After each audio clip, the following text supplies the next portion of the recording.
Você não vai acreditar no que estou prestes a registrar. Hoje, 3 adultos treinados para viver sem medo, sem sobressaltos e sem instabilidade emocional reagiram com verdadeiro pânico silencioso diante de algo que você faz todos os dias. Eles ficaram aterrorizados com a forma como um humano do passado dormia, totalmente exposto, totalmente vulnerável, sem qualquer monitoramento neural. Eu sou Rob 02, unidade de registro comportamental da Cúpula Meridian, no ano de 2225. E antes de seguir, deixe registrado de qual cidade você está assistindo e em qual ano você existe agora. Sua resposta ajudará a calibrar a distância temporal entre seu mundo e o meu. A sessão começou às 7 horas e 42 minutos, dentro do intervalo considerado ideal para observações comportamentais. Lyra foi a primeira a entrar, mantendo o passo suave e constante característico dos habitantes da cúpula, com o rosto neutro e o olhar relaxado. Kael e Soren chegaram logo depois, caminhando com a mesma leveza condicionada e ocupando seus lugares conforme o protocolo de baixa intrusão emocional. Eu projetei a gravação antiga na tela translúcida, ajustando o brilho para que a intensidade luminosa não provocasse reflexos inesperados. A imagem mostrou um quarto primitivo do século XXI, iluminado de forma irregular pela luz da lua que atravessava uma janela de vidro comum. Sobre um colchão denso e macio de tecido orgânico, um humano dormia profundamente, respirando de maneira irregular, sem sensores, sem assistência, sem qualquer estabilidade induzida. Lyra inclinou levemente a cabeça, gesto mínimo, mas carregado de estranhamento. Ela mantinha a respiração calma, porém, os olhos focalizavam cada movimento do humano adormecido com uma curiosidade desconfortável.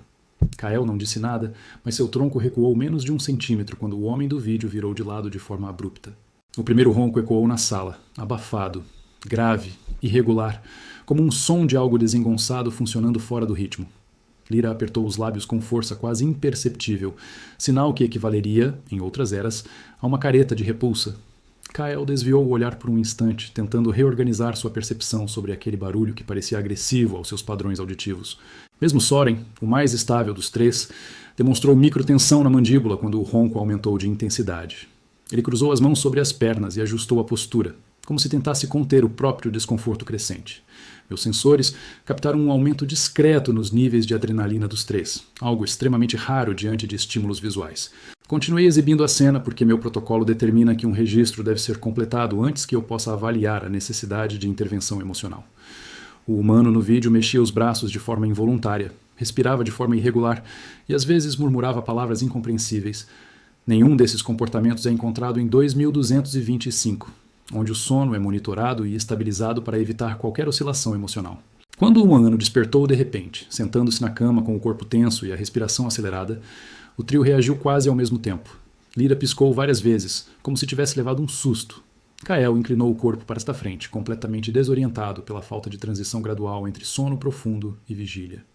Soren interrompeu a própria respiração por 2 segundos, algo que nunca antes registrei nele.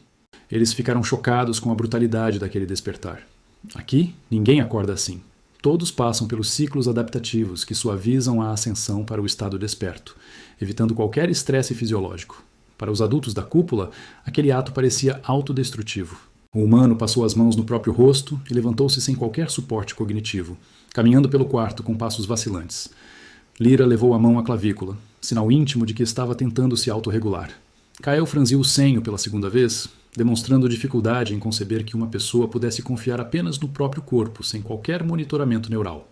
Soren desviou o olhar e permaneceu imóvel, como se buscasse recuperar o controle interno. O homem caminhou até o banheiro e jogou água fria no rosto, ainda respirando de maneira descompassada. Esse choque térmico inesperado fez com que Kael esticasse a mão como se quisesse interromper a ação, mesmo sendo apenas um vídeo. Lyra balançou levemente a cabeça, incrédula diante do risco fisiológico daquele ato. Soren permaneceu absorvendo tudo, embora sua expressão neutra estivesse sendo sustentada com esforço incomum.